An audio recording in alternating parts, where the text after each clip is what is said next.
Serial Ganga माई की बेटियां के आने वाले अपकमिंग ट्रैक में जबरदस्त इमोशन, तगड़ा ड्रामा और चौंकाने वाले ट्विस्ट देखने को मिलने वाले हैं। कहानी में अब तक यह दिखाया गया कि स्नेहा ने सिद्धू को पूरी तरह से रिजेक्ट कर दिया है।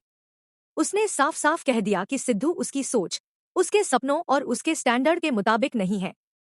स्नेहा के बड़े बड़े सपनों में सिद्धू कहीं फिट नहीं बैठता। इस कठोर फैसले ने सिद्धू का दिल तोड़कर रख दिया। लेकिन सबसे बड़ा झटका तब लगता है जब सिद्धू को यकीन ही नहीं होता कि ये बातें सच में स्नेहा ने कही हैं। उसके मन में अभी भी उम्मीद बची हुई है और इसी सच को जानने के लिए वह गंगा माई के घर पहुंच जाता है। उधर दूसरी तरफ छोटी, साहाना और मुरली सर के पास पहुंचकर पूरी सच्चाई बता देती है कि स्नेहा ने सिद्धू को बुरी तरह इनकार कर दिया है। उसने उसके दिल से खेलकर उसे बीच रास्ते में छोड़ दिया। यह सुनकर पूरा माहौल भारी हो जाता है।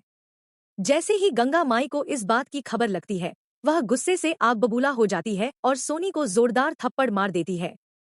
सोनी इस अचानक हुए हमले से हिल जाती है। तभी स्नेहा बीच में आकर उसे बचाती है, लेकिन उसका रवैया ठंडा और साफ रहता है। वह कहती है कि उसने जो करना था, कर दिया। अब सबको अपनी अपनी जिंदगी पर ध्यान देना चाहिए, उसकी जिंदगी में दखल देने की जरूरत नहीं है। अब सिद्धू पूरी तरह टूट चुका है। उसका प्यार, उसका भरोसा, सब बिखर चुका है। लेकिन इसी दर्द के बीच उसे एक बड़ी सच्चाई पता चलती है कि स्नेहा आईएएस ऑफिसर बनना चाहती है और अपने सपनों की ओर आगे बढ़ रही है। इसी बात से सिद्धू के अंदर भी एक बदलाव आता है।